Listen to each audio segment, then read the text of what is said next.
नमस्कार साथियों, ये हमारा एक विंडो एसी है और इसको हम जा रहे हैं सर्विसिंग करने के लिए। सर्विसिंग विंडो एसी का जब करते हैं तो इसमें किन-किन बातों का हम ख्याल रखते हैं, इस चीज़ को मैं एक्सप्लेन करने का प्रयास करूँगा। पहली बात है कि जब भी हम विंडो एसी की सर्विस करते हैं, अगर पानी से सर्विस करना होता है, तो हम लोग को इतना मतलब सावधानी रखनी होती है कि जो इसका कंट्रोल बोर्ड होता है ये, या इसका जो मोटर होता है वो और इसका कंप्रेसर, ये 3 ऐसे जगह हैं जहाँ पे पानी जाने के बाद थोड़ा-सा एक प्रॉब्लम क्रिएट हो जाता है, ठीक है? तो इतना ध्यान रखें कि हम जब भी सर्विस करेंगे इस कॉइल को, यानी इवेपोरेटर कॉइल को, ये सामने का फ्रंट है हमारा कॉइल है, कूलिंग कॉइल, तो ध्यान रहे कि हमारा ये कंट्रोल पैनल के अंदर पानी ना जाए, ठीक है? दूसरा, हमारा ये जो इसके अंदर मोटर लगा होता है, मोटर में भी पानी हमारा ना जाए। मोटर में अगर पानी चला जाएगा तो समझो कि मोटर जल जाएगा, ठीक है? तो हालाँकि ये मोटर सील पैक नहीं है, नीचे से तार निकला हुआ है, ठीक है? जब सील पैक होता है तो फिर टेंशन कम हो जाती है, ठीक है? तो ये सील पैक नहीं है, तो इसको हम क्या करेंगे, प्लास्टिक से ढक देंगे, मतलब ऊपर से प्लास्टिक से कवर कर देंगे ताकि जब ऊपर से हम पानी मारें तो ये मोटर भीगे नहीं। और दूसरा है कि यहाँ पे जो हमारा कंप्रेसर है, कंप्रेसर का ये जो टर्मिनल है, टर्मिनल के अंदर पानी जाके इकट्ठा ना हो, इसका भी ध्यान रखें। हालाँकि उसके ऊपर से सेफ्टी कवर लगा हुआ है, ठीक है? बट फिर भी प्रयास रहता है कि जब भी हम लोग पानी मारें तो उसके अंदर पानी ज़्यादा ना जाए, ठीक है? तो इस चीज़ का हम ख्याल रखेंगे। इन 3 चीज़ों का इलेक्ट्रिकल ख्याल रखते हैं हम। उसके बाद जब सर्विस करते हैं तो पहला देखिए, इलेक्ट्रिकल हम इतना सावधानी रखने के बाद हम ध्यान रखते हैं कि जो हमारा कूलिंग कॉइल है वो पूरा नीट एंड क्लीन हो।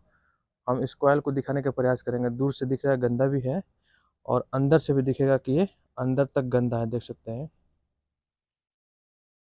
इसको ठीक से देखिए, ऐसा लग रहा है कि अंदर से पूरा भरा हुआ है, ठीक है? जिसके वजह से जिसका साइड इफ़ेक्ट क्या होता है कि कूलिंग जो होती है हमारी कम रिलीज़ होती है ऐसे कॉइल से, इवेपोरेटिंग कॉइल से, ठीक है? तो हम इसको भी अच्छे से क्लीन करेंगे, ठीक है? और क्लीन करने के बाद हम इसको कहीं-कहीं ये जो फिन्स पंच हो गया, पंच फिन्स को हम क्या करेंगे, थोड़ा-सा इसको स्ट्रेट करेंगे। हमारे पास इसका कंघी है फिन्स को सीधा करने वाला, ठीक है? तो हम कोशिश करेंगे जितना साफ़ हो जाए और जितना सीधा हो जाए कॉइल हमारा और साफ़-सुथरा दिखे सामने से, ताकि एयर सर्कुलेशन हमारा ठीक-ठाक हो। तो सर्विसिंग में इलेक्ट्रिकल के बाद हम मैकेनिकल में कूलिंग कॉइल की जो हमारा क्लीनिंग है इसको देखते हैं। उसके बाद हमारा इसके पीछे जो है हमारा कंडेंसर कॉइल है। देखिए यहाँ पे दिखाने का प्रयास करूँगा। हालाँकि ये मशीन थोड़ा-सा काफ़ी गंदा है, देख सकते हैं। इसके रो और बार पर साइड में कितना डस्ट भरा हुआ है, ठीक है? तो हालाँकि ये ज़्यादा कूलिंग को इफ़ेक्ट नहीं करता है, बट जब हम सर्विस करते हैं तो मशीन हमारा नया जैसा दिखना चाहिए, ठीक है? और हमारा इसके पीछे है हमारा कंडेंसर कॉइल, देखिए, ये है हमारा कंडेंसर कॉइल। हालाँकि कंडेंसर कॉइल पीछे से ठीक दिख रहा है, लेकिन कहीं-कहीं ये भी थोड़ा-थोड़ा पंच है, देख सकते हैं यहाँ पे कॉर्नर में, यहाँ पे पंच है थोड़ा-सा। और नीचे का मेरे ख़्याल से एक लाइन जो इसका जो फिन्स है वो थोड़ा-सा डैमेज हो चुका है, ख़राब हो चुका है। तो ये कूलिंग पे ज़्यादा इफ़ेक्ट नहीं पड़ेगा, देखिए, ये ऐसा लग रहा है कि टूट रहा है।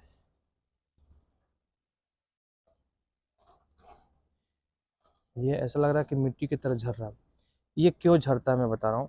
देखिए, ये जो यहाँ से ऊपर का हिस्सा है, वो पानी से नहीं भीगता है। लेकिन जब सर्विसिंग करते हैं तो ये हिस्सा, और जब मशीन चलता है तो जो मॉइस्चरिंग होती है, उसकी जो पानी ड्रॉप होती है तो ट्रे में ये हिस्सा नीचे का पूरा भीग जाता है। और ये मशीन जहाँ पे लगा हुआ है, ये यहाँ का पानी थोड़ा-सा सॉल्टी वाटर है, ठीक है? और ह्यूमिडिटी भी होगा तो थोड़ा-सा सॉल्टी वाटर में ही होता है, ठीक है? तो वो जो सॉल्टी वाटर है ना, इस तरह के फिन्स को थोड़ा-सा डैमेज कर देती है, ठीक है? अगर वही पानी फ्रेश पानी हो तो ऐसे कॉइल्स इस तरीके से ख़राब नहीं होते, जैसे लगता है ये मिट्टी का बना हुआ, देख सकते हैं ये कैसे झड़ रहा है, ठीक है? हालाँकि ये कूलिंग पे ज़्यादा इफ़ेक्ट नहीं करेगा, बट क्या है कि थोड़ा-सा नीचे के कॉइल ख़राब हो जाते हैं तो थोड़ा प्रॉपर हीटिंग थोड़ा-सा कम हो जाती है, क्योंकि ज़ाहिर-सी बात है कि फिन्स ना हो, सिर्फ पाइप हो तो हीटिंग ठीक-ठाक नहीं होगी, हीटिंग थोड़ा बढ़ता है, ठीक है? तो चलिए यहाँ सिर्फ नीचे के हमारा करीबन डेढ़ सेंटी नहीं, सॉरी, 1 डेढ़ इंच के आस-पास हमारा कॉइल ख़राब हुआ है, तो वो कोई ज़्यादा इफ़ेक्ट नहीं डालेगा हमारा विंडो एसी पे, ठीक है? और उसके बाद देख सकते हैं ऊपर का जो हमारा बॉडी है, इसको भी हम अच्छे से क्लीन करेंगे। तो चलिए हम पहले क्या करते हैं, सॉरी, जो इसका कंडेंसर मोटर है, कंडेंसर मोटर बोलिए चाहे इवेपोरेटर मोटर बोलिए, क्योंकि एक ही मोटर लगा होता है विंडो एसी में। इस मोटर को मैं ढक लेता हूँ और ढक लेने के बाद मैं क्या करूँगा, थोड़ा मशीन को टेढ़ा करूँगा। टेढ़ा कैसे करूँगा देखिए, ये हमारा फ्रंट से हमारा इस विंडो ऐसे दिख रहा है। ये हमारा कंट्रोल पैनल है, तो मैं थोड़ा-सा इसके नीचे इस कॉर्नर में रख दूँगा ताकि जब भी हम पानी इसको सर्विस करेंगे तो पानी का झुकाव ऐसे हो, पैनल की तरफ ना हो, ठीक है? तो इस चीज़ को हम ध्यान रखते हुए नीचे कुछ रख देंगे, फिर इसकी सर्विसिंग करेंगे। तो चलिए पहले ऊपर का टॉप का बॉडी खोल लेते हैं। ये जो कवर है हमारा, जब टॉप का हम कवर खोल लेंगे तो क्या है कि अंदर का भी जो हमारा क्लीनिंग है, उस चीज़ को भी हम अच्छे से कर सकते हैं, ठीक है? तो चलिए पहले बॉडी खोल के देखते हैं, अंदर भी कुछ हमारा सेफ्टी है क्या उसको ढकने के लिए। अभी देखिए मैंने कवर को खोल दिया है और कवर खोलने के बाद हमारा एसी कैसे दिखता है, इसको मैं दिखाने का प्रयास करूँगा। देखिए टॉप का हमने जैसे कवर खोल दिया, मशीन हमारा ऐसे दिखेगा।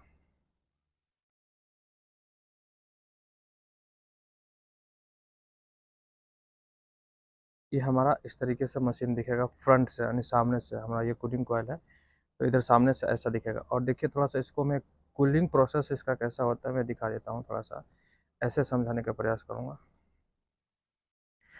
ये कंप्रेसर चलता है, जब कंप्रेसर चलता है तो ज़ाहिर-सी बात है इसका डिस्चार्ज लाइन से गैस निकलता है, वो गैस कहाँ जाता है? कंडेंसर लाइन में। कंडेंसर लाइन के बाद गैस हमारा कहाँ जाता है? उधर नीचे कैपिलरी लगी हुई है, पतली-पतली कैपिलरी लगी हुई है, देख सकते हैं यहाँ पे। नीचे कैपिलरी लगी है, वो कैपिलरी से हमारा गैस आता है किस में? इस कूलिंग कॉइल में। ये हमारा कॉइल ठंडा होता है जब मशीन चलता है तो, और ये कॉइल हमारा गर्म होता है। तो इसकी हीटिंग भी बाहर निकलनी चाहिए और इसकी कूलिंग भी बाहर निकलनी चाहिए। ये दोनों चीज़ ठीक तरीके से होगा तो मशीन हमारा बिल्कुल ठीक चलेगा, यानी कूलिंग भी हमारा एकदम 100% करेक्ट होगा। देखिए कूलिंग प्रोसेस इसमें होता क्या है, ये हमारा पंखा इस रोटेशन में चलता है। इसका मतलब क्या है कि हवा को ऐसे घुमा के ऐसे आगे की तरफ फेंकेगा। ये आगे की तरफ ऐसे फेंकेगा तो इधर से निकलेगा। ये देखिए इसका जो एक यहाँ पे फ्लैपर होता है वहाँ इन हालाँकि वो टूट गया है, बट हवा इधर से बाहर निकलती है और पास इंटर कैसे होती है देखिए। यहाँ पे ये खुला वाला एरिया है। ये हमारा ये ब्लोअर है, ब्लोअर हमारा ब्लोअर है और ये हमारा कंडेंसर फैन है, ठीक है? ये जब ब्लोअर हमारा जब इस रोटेशन में चलता है, इस रोटेशन में घूमता है, तो हवा इधर से खींच लेता है। इसकी ऐसी डिज़ाइन है कि ये सामने से हवा खींचेगा और हवा किधर खींचेगा? ये जो कूलिंग कॉइल हमारा इधर से हवा खींचेगी। तो रूम की जो गर्म हवा होती है वो इधर से इन होता है, इन होने के बाद इधर से आउट होता है और इस ब्लोअर में इन हो जाता है और इन होने के बाद यहाँ पे ब्लोअर सर्कुलेट करता है और फुली फोर्सफुली उसको आगे थ्रो करता है, तो यहाँ से हमारी वो ठंडी हवा रूम के अंदर जाती है। तो कूलिंग इसकी ऐसी होती है, ठीक है? यानी कूलिंग हमारा बराबर रिलीज होती रहनी चाहिए।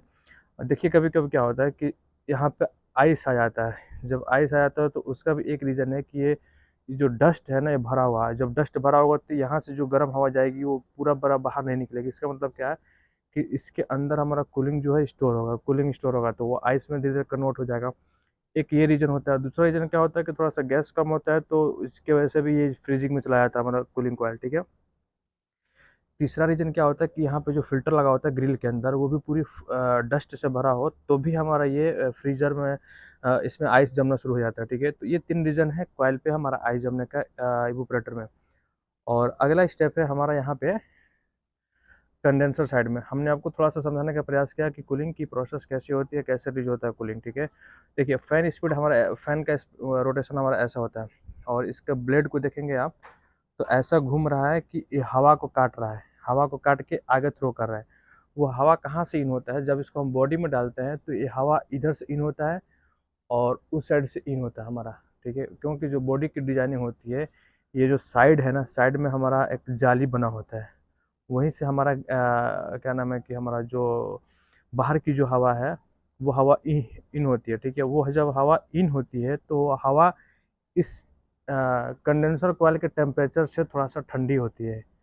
थोड़ा-सा क्या कब मौस वो तो टेम्परेचर के हिसाब से डिपेंड करता है बाहर का टेम्परेचर कैसा है। बाहर का टेम्परेचर अगर नॉर्मल है तो ज़्यादा कूल होगा और कम अगर हीटिंग ज़्यादा है तो थोड़ा-सा हीट होगा, बट इसका टेम्परेचर से वो काफ़ी डाउन होता है, मतलब कूल होता है, ठीक है? तो वो जो ठंडी हवा होती है वो यहाँ से इन करती है, यहाँ से उधर से भी इन करेगी इसमें और यहाँ से भी इन करेगी इसमें। और ये जब ऐसे घूमता है तो हवा फोर्सफुल इस कॉइल के अंदर से होके बाहर निकलता है। वो क्योंकि ऊपर से तो निकलेगा नहीं और नीचे से हमारा पूरा बॉडी है, बेस बॉडी है, तो ऊपर से जब पैक हो जाता है, नीचे से पैक हो जाता है तो हवा सिर्फ कॉइल से ही पास होगी। कॉइल से जब पास होगी तो क्या है, जब मशीन चलता है तो ये हीट होता है कंडेंसर, ठीक है? डिस्चार्ज लाइन का हमारा जो गैस है इसके अंदर आता है। जब हीट होगा तो क्या होगा कि इसके अंदर से जो भी हवा निकलेगी वो गर्म हवा निकलेगी। तो वो गर्म हवा इस कंडेंसर का टेम्परेचर को डाउन करने का काम करती है, मतलब उसको कम करने का काम करती है, ठीक है। जिसके वजह से हीट एक्सचेंजिंग होता रहता है, ठीक है। तो ये प्रोसेस भी हमारा ठीक तरीके से होना चाहिए, देखिए। और वहाँ पे तो मैं आपको इंडोर में कूलिंग कॉइल में बता दिया कि आइस आने का कितने तीन तीन कौन कौन से रीजन हो सकते हैं, ब्लॉक होगा तो क्या क्या हो सकता है। वैसे ही यहाँ पे भी है। यहाँ पे क्या है कि जब बाहर की हवा उधर साइड से जब हवा खींचती है और खींच के इधर पंखे में इन होता है, और ये सब जब मोटर चलता है तो पंखा हमारा ऐसा घूमता है, तो वो जो हवा इधर से इन होती है वो तो डस्ट भी लेके आती है अपने साथ, कुछ खरपतवार भी लेके आती है। तो वो क्या होता है कि देख सकते हैं, कंडेंसर कॉइल का जो अंदर का हिस्सा है उसको ब्लॉक कर देती है। अब देख सकते हैं ये ब्लॉक भी है, मैं थोड़ा सा ठीक से दिखाने का प्रयास करूंगा। देख सकते हैं ये कंडेंसर कॉइल के अंदर का हिस्सा ब्लॉक कर देती है। तो जब भी आप सर्विसिंग करें तो खास करके कंडेंसर कॉइल को अंदर से सर्विस करें, क्योंकि हवा हवा का जो बहाव है अंदर से बाहर की तरफ होता है। तो जाहिर सी बात है अंदर से बाहर की तरफ होगा तो ये जो हमारा पोजीशन है, भाग है, उसको ब्लॉक कर देगा, ठीक है। देख सकते हैं ब्लॉक ब्लॉक है भी। तो इसका एक साइड इफेक्ट क्या होता है कि जब ये इधर से कॉइल हमारी ब्लॉक हो जाती है, तो वो जो हवा हमारा इधर से इन होगा तो वो 100% बाहर नहीं निकलेगा। मैंने मान के चलिए कि जो जितनी स्पीड से हमारा हवा इन हो रहा है उतनी स्पीड से बाहर नहीं निकलेगा। तो उसका मतलब क्या है कि हमारा इसके अंदर हीटिंग स्टोर होगा, ठीक है। हीटिंग स्टोर होगा तो उसका एक बड़ा साइड इफेक्ट क्या होता है, कंप्रेसर हमारा कंप्रेसर पे हमारा लोड बढ़ता है। लोड बढ़ेगा तो एम्पियर बढ़ेगा, एम्पियर बढ़ेगा तो उसकी थोड़ी सी बिजली की खपत ज़्यादा होगी, और ऐसे ये बार बार कंटिन्यू होता रहेगा तो कंप्रेसर हमारा ओवर हीट होगा। ओवर हीट होने के बाद टर्मिनल या रनिंग कैपेसिटर इन सब चीज़ को थोड़ा सा वीक या डैमेज करने का, ये स्पार्क शॉर्ट सर्किट होने का ये एक रीज़न, मतलब कारण बन जाता है, ठीक है। तो जब भी आप सर्विस करें तो कॉइल का जो कंडेंसर कॉइल का जो अंदर का हिस्सा है उसको आप अच्छे से ब्रश से या पानी से ब्रश से मारने के बाद आप उसको अच्छे से पानी से क्लीन कर दें। जब पानी से क्लीन कर देंगे तो जब हम मशीन को क्लीनिंग सर्विसिंग करने के बाद हम लगाएंगे तो जब हमारा पंखा ऐसे घूमेगा तो क्या होगा, हवा उधर से लेके आएगा और फोर्सफुली हवा को बाहर थ्रो करेगा। तो इसका मतलब क्या है कि ज़्यादा से ज़्यादा हीटिंग बाहर होगी। तो जितनी ही ज़्यादा हीटिंग बाहर होगी उतना ही मशीन पर हमारा लोड कम पड़ेगा, कूलिंग प्रोसेस बिल्कुल करेक्ट, मतलब ठीक ठाक होगा, ठीक है।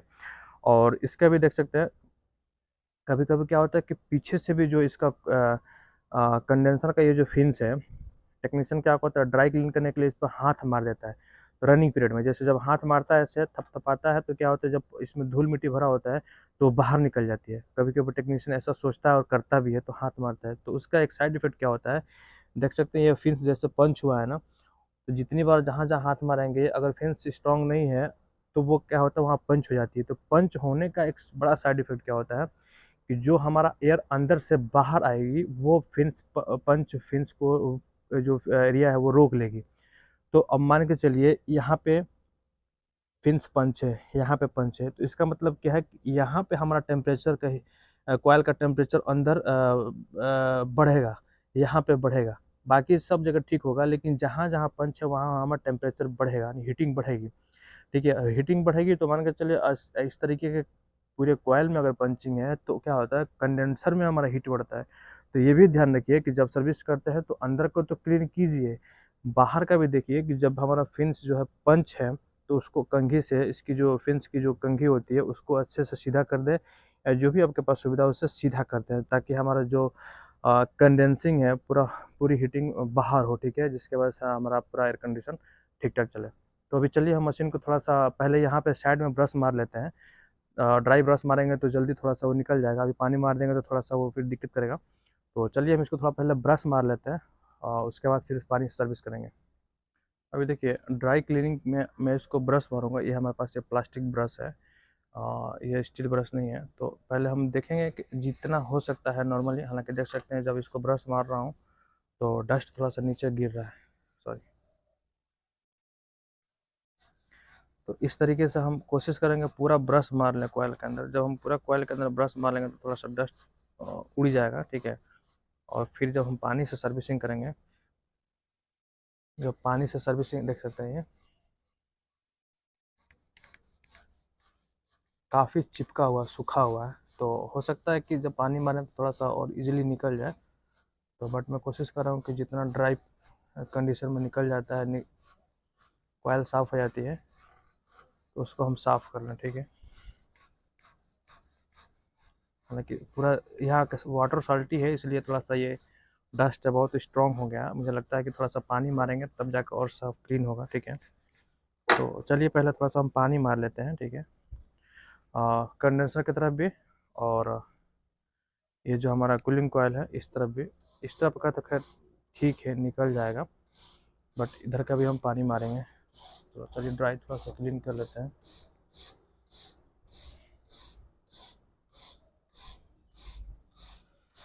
इतना ध्यान है कि जब इस तरह का, अब जब क्या नाम है कि जब ब्रश मारते हैं तो कॉयल को डैमेज ना करे, पंच ना करे, क्योंकि आप सर्विस कर रहे हैं। सर्विस का मतलब क्या है, कंडेंसर कॉयल, कूलिंग कॉयल दोनों हमारा फुली ओपन हो, एयर का पास होना ठीक ठाक हो, ठीक है। तो इतना ध्यान रखें। चलिए, हालांकि पानी मारना ही पड़ेगा, बिना पानी के ये नहीं निकल रहा, सूख गया है, ठीक है। चलिए दोनों तरफ मैं पानी मार लेता हूँ, उसके बाद हम अच्छे से क्लीन करने का प्रयास करेंगे। अभी देखिए सर्विसिंग करने जा रहा हूँ, और सर्विसिंग करने से पहले मैं दिखा रहा हूँ ये नीचे का जो बेस है। देखिए, देख सकते हैं मैंने जिस साइड में मेरा कंट्रोल पैनल है उस साइड में मैंने कुछ रख दिया है। वो क्या है, जो भी है आपके पास, स्टोन है, प्लास्टिक है, या कुछ भी है, बोतल वोतल है, कुछ भी रख दीजिए।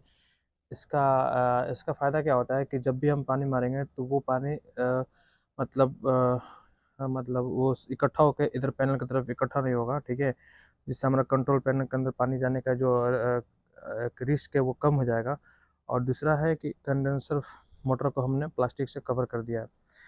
तो इन दो चीज़ों का ध्यान में रखिएगा, खास करके कंट्रोल पैनल और मोटर, क्योंकि इन्हीं दोनों में पानी जाने के चांस ज़्यादा होते हैं। तो कभी कभी क्या होता है, सर्विसिंग के बाद हमारा जो काम इजी हो जाता है वो और हार्ड हो जाता है, वायरिंग शॉर्ट होने का या मोटर डैमेज हो जाने का, ठीक है। तो ये दो सेफ्टी ध्यान में रखिएगा, उसके बाद हम पानी से चल रहे हैं इसको क्लीन करने के लिए। अभी देखिए, मैं सिर्फ कंडेंसर कॉयल और कूलिंग कॉयल, ये सामने का जो दिख रहा है कूलिंग कॉयल है, इस पर थोड़ा थोड़ा पानी मार दूंगा, ताकि जो डस्ट जम चुका है, भीग चुका, इस पर हार्ड हो चुका है, वो थोड़ा पानी पाकर नरम हो जाए। फिर मैं इसको ब्रश से क्लीन करने का प्रयास करूँगा। जब ब्रश से क्लीन करेंगे तो थोड़ा सा सामने से फिर थोड़ा सा साफ दिखेगा, ठीक है। तो पहले इसको हम भिगो लेते हैं, हल्का हल्का इसको हम भिगो लेंगे पानी से।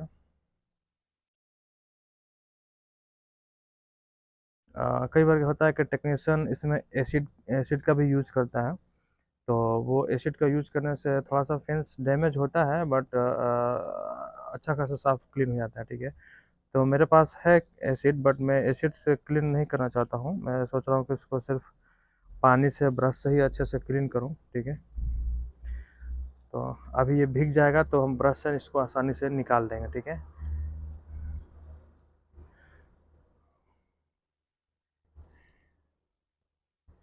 ये देख सकते हैं, हालांकि ये रेस्टोरेंट के किचन में लगा था, तो थोड़ा सा तेल जैसा पूरा मशीन में भर जाता है, ठीक है।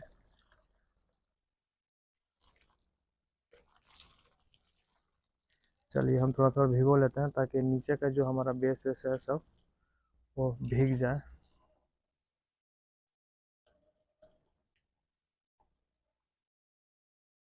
कंप्रेसर पे मार सकते हैं, उस सेफ्टी लगा हुआ है, बट जब हम सर्विसिंग कर लेते हैं तो उसको ध्यान में रख लेते हैं, ठीक है। अभी मैं थोड़ा थोड़ा भिगो दे रहा हूँ, भिगोने के बाद इसको हल्का हल्का चारों तरफ मैं ब्रश मारूंगा।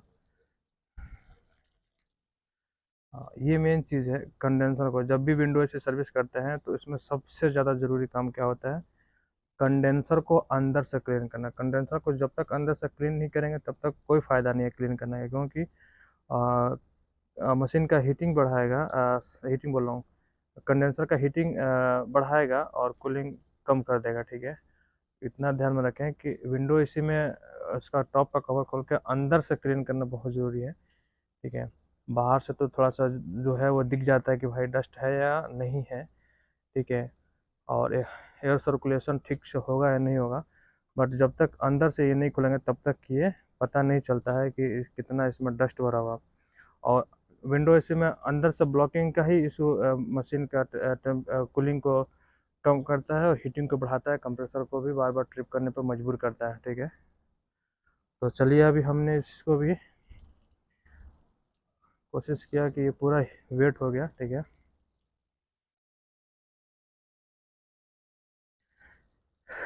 चलिए हम सामने से भी इसको अच्छे से क्लीन कर दे रहे हैं। जब ये भीगा रहेगा तो हम इसको आसानी से ब्रश से निकाल सकते हैं, ठीक है। चलिए लगभग ये सब भीग गया है।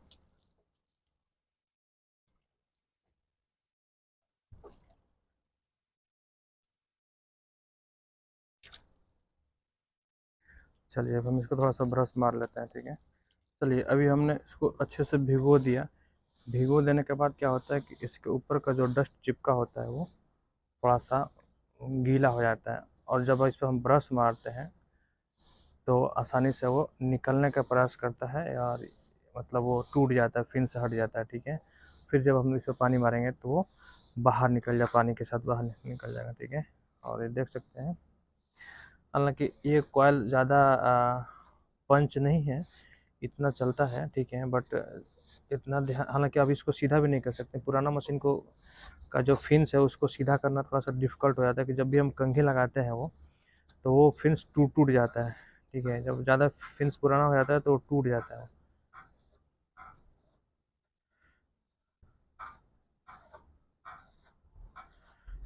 इस तरह का ब्रश होता है तो अच्छा होता है, क्लीन करने में इजी हो जाता है, ठीक है। तो अभी अभी तो सामने से सब क्लीन दिख रहा है।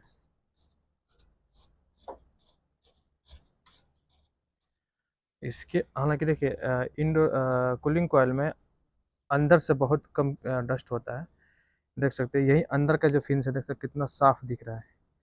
इसका मतलब क्या है कि हवा इधर से खींचता है और इधर फेंकता है, तो जो डस्ट है हमारा इधर ही रुक जाता है, इधर नहीं जाता है।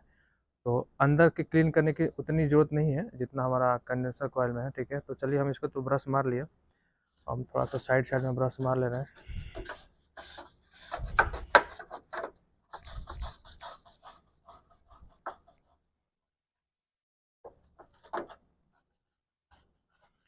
और किचन का, रेस्टोरेंट का, होटल का जब एयर कंडीशन साफ़ करते हैं तो थोड़ा सा दिक्कत होता है, क्योंकि चारों तरफ तेल चिपका होता है, डस्ट भी बड़ा अजीब सा होता है इसका, ठीक है। तो चलिए हमने तो इसको मार दिया। अब ये जो है देख सकते हैं, ये डस्ट कितना रुका हुआ, ये देख सकते हैं। और ये डस्ट बहुत बड़ा एक कारण बनता है, फिर बाद में जब मशीन चलेगा, ये ड्राई होगा तो यही खींच के क्या करेगा, इधर से खींचेगा और इस कॉयल के अंदर यहाँ पे फेंक देगा, तो ये कॉयल फिर ब्लॉक हो जाएगा। तो हमको क्लीन करने के बाद हमको जो ट्रे है ना उसको भी क्लीन करने की ज़रूरत होती है। तो इतना ध्यान रखें कि कॉयल ही, कूलिंग कॉयल और कंडेंसर कॉयल ही सिर्फ क्लीन करने की ज़रूरत नहीं है। पूरा मशीन जब क्लीन कर लेते हैं तो जो ट्रे के अंदर हमारा जो डस्ट बच जाता है उसको भी अच्छे से क्लीन करके बाहर कर देनी, तो फिर पंखे से खींच के वो कंडेंसर को ब्लॉक कर देगा, ठीक है। चलिए अभी देख सकते हैं थोड़ा सा साफ़ हो गया पहले से।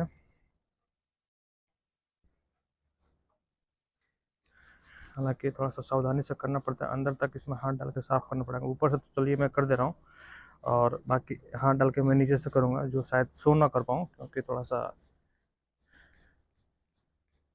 प्रॉब्लम है, ठीक है।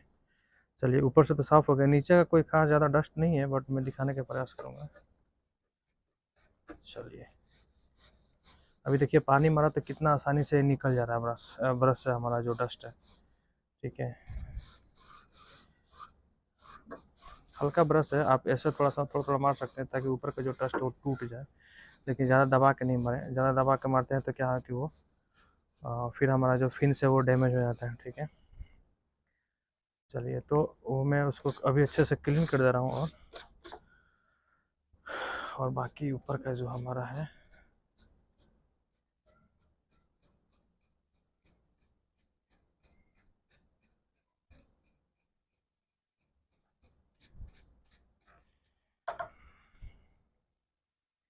चलिए अभी तो क्लीन करेंगे अभी। इसके अंदर तो कचरा है, तो पानी का प्रेशर जब मारेंगे तभी निकलेगा, ठीक है। हालांकि जहाँ साल्टी वाटर है थोड़ा सा उसको सर्विस करना और दिक्कत होता है, क्योंकि ये जो डस्ट जमता भी है ना, तो ऐसा लगता है कि उसको ग्लू से जमाया गया है, ठीक है। ऐसा लगता है उसको कि ग्लू से जमाया गया। चलिए जहाँ तक हमको पकड़ में आता है उसको मैं उसको ब्रश से मार देता हूँ, और फिर उसको हम पानी से सर्विस करेंगे, ठीक है। देख सकते हैं इस साइड भी इसका कंट्रोल पैनल की तरफ भी है, बट इधर का जो है हम इसको ड्राई क्लीन करेंगे ब्रश से, ठीक है।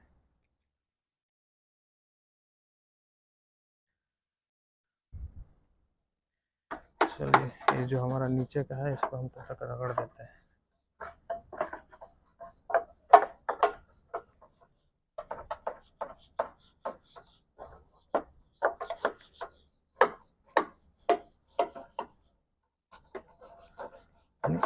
जहाँ तक हमारी ब्रश आ जा रही है वहाँ तक तो हम थोड़ा रगड़ ही सकते हैं आसानी से।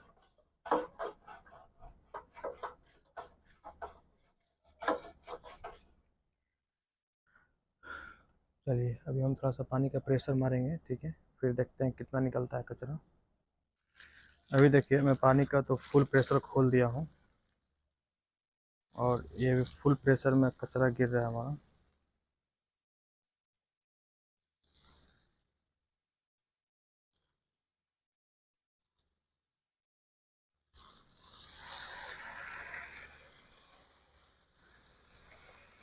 ऐसे हम थोड़ा दाब का मारेंगे तो पानी अंदर तक जाएगा, ठीक है।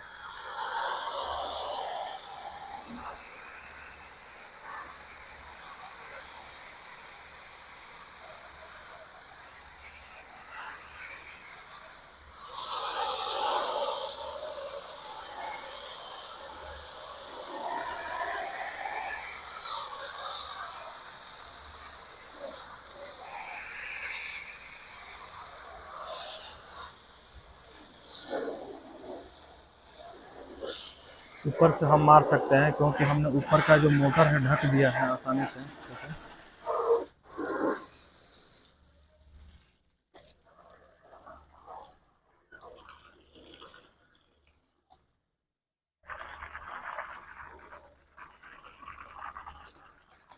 यहाँ पे ज़रूर मारिए नीचे, क्योंकि जो पानी इन कूलिंग कॉइल से जो हमारा टपकता है वो पूरा डस्ट के साथ यहाँ पे ब्लॉक कर देता है।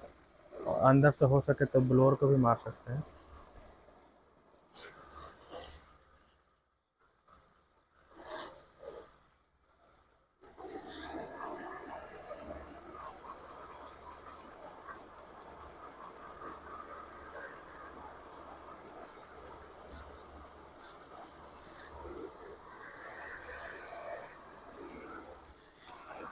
चलिए काफ़ी कचरा निकाल दिया और यहाँ तो पूरा माल भरा हुआ था, अभी देख सकते हैं किस तरीके से साफ़ हो गया है।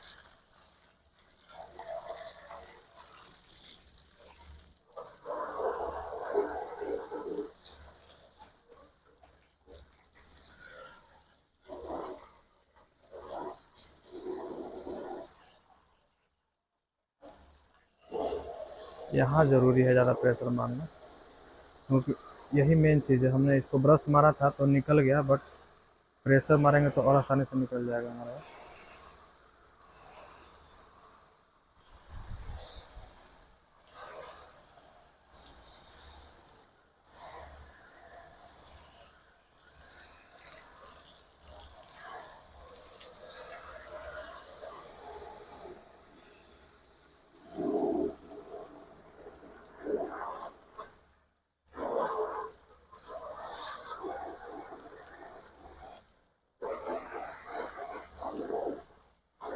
उस साइड से ड्रेनेज है इसका, तो इसलिए इसको मार के उधर तक हम ले जाएंगे, ठीक है। और ये देखते हैं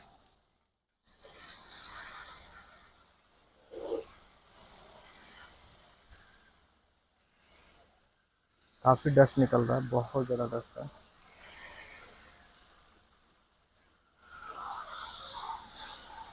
सामने से भी थोड़ा सा हम मार देंगे ताकि जो पानी के प्रेशर से डस्ट अंदर की तरफ निकल जाएगा, ठीक है।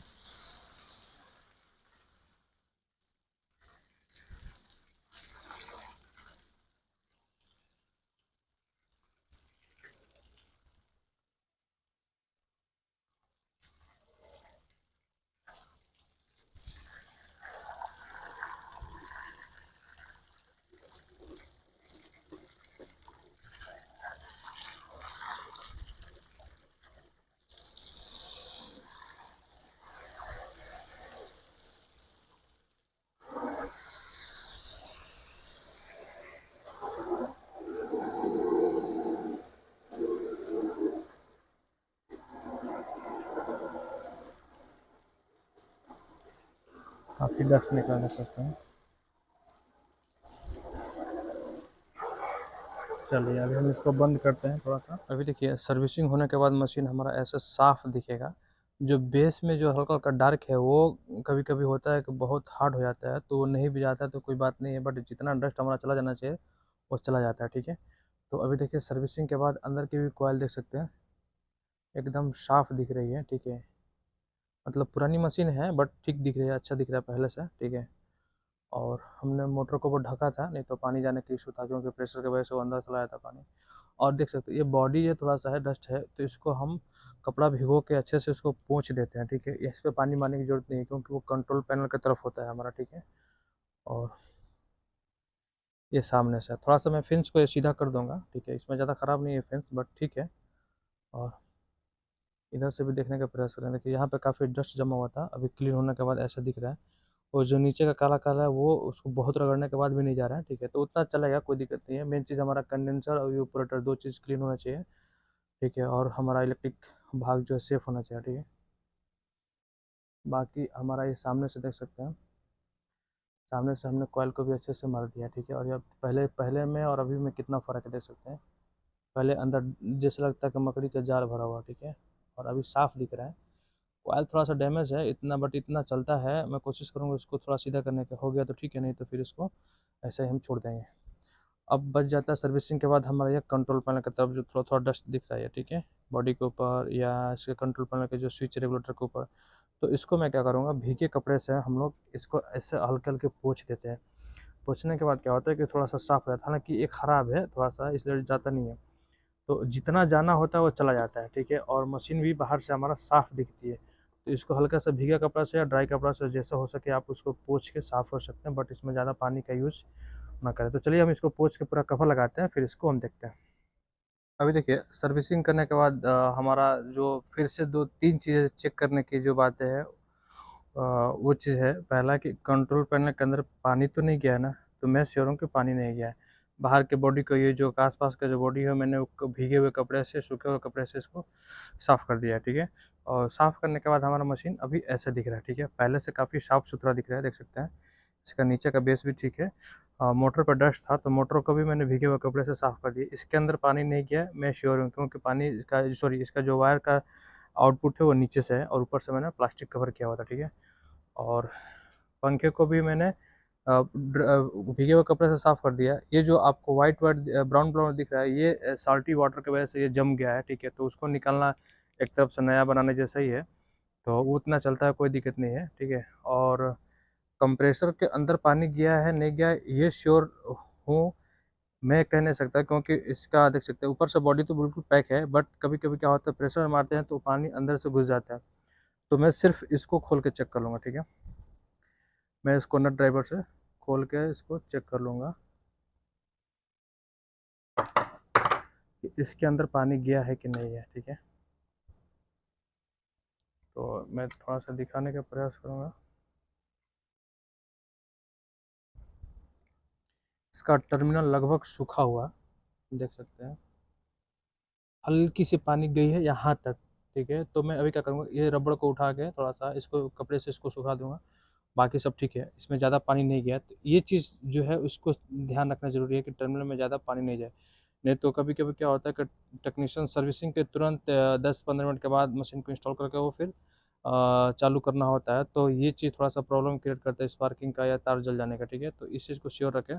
बाकी सब कुछ ठीक है, मशीन को हम पैक करेंगे, पैक करने के बाद हमारा लगभग काम खत्म हो जाएगा। तो चलिए अब इसको हम पैक कर लेते हैं, इसको ड्राई करके। ठीक है, चलिए अभी हमारा एसी का सर्विसिंग हो गया और मैंने बॉडी को अच्छे से पैक भी कर दिया। ठीक है, और देख सकते हैं मैं अपने तरफ से श्योर हूँ कि पानी हमारा ना ये पैनल बोर्ड में गया है, ना कंप्रेसर में गया है, ना ही रनिंग इसका मोटर है इसके अंदर गया हुआ। ठीक है, तो अब क्या है कि हम सर्विसिंग के बाद थोड़ा सा काम हमारा आ जाता है, जैसे नहाने के बाद बाल झाड़ने वाला काम होता है, ऐसे सर्विसिंग के बाद थोड़ा सा ये जो फिन्स है मैं इसको सीधा करने का प्रयास करूँगा। देखिए ये जो फिन्स है और हमारे पास ये इसकी कंघी है, देख सकते हैं ये हमारी कंघी है। मैं इसको फंसा के देखूंगा कि कौन सा इसमें फंस रहा है।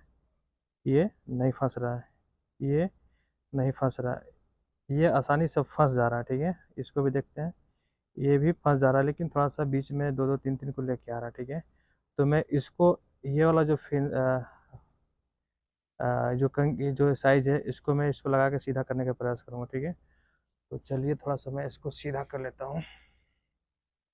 ठीक है, चलिए मैंने इसको यहाँ से लगा दिया ऐसे। ठीक है, और नीचे इसका ख़राब है। ठीक है, नीचे ख़राब है, देख सकते हैं इधर साइड से। तो मैं इसको सीधे धीरे धीरे खींच लूँगा नीचे की तरफ। सीधा हो गया। फिर हम यहाँ से फंसाएंगे, नीचे खींचेंगे, सीधा हो गया। फिर यहाँ फंसाएंगे, नीचे खींचेंगे, सीधा हो गया। ठीक है, ये देखिए यहाँ पे सीधा हो गया। ये पंच है, इसको भी हम ऐसे ऐसे सीधा करेंगे। तो हमने इसको यहाँ पे फंसाया, नीचे खींच दिया, यहाँ पे फंसाया। हालांकि ये वाला सही है साइज, तो चलिए इसी से सीधा करते हैं। ठीक है,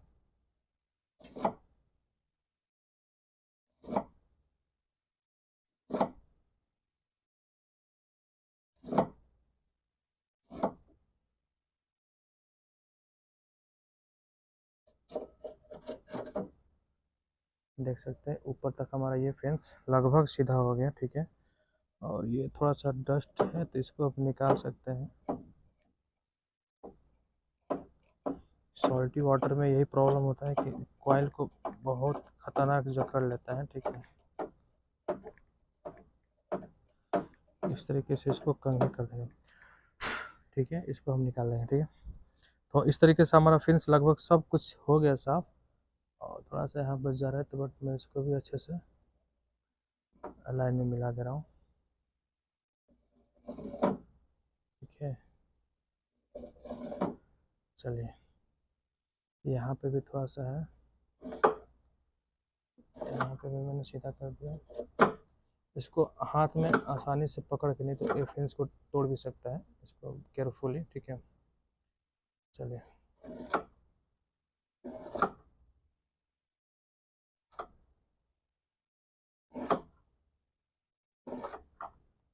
अब नीचे का हमारा फिन सीधा हो गया, ऊपर थोड़ा सा बच जा रहा है यहाँ पे।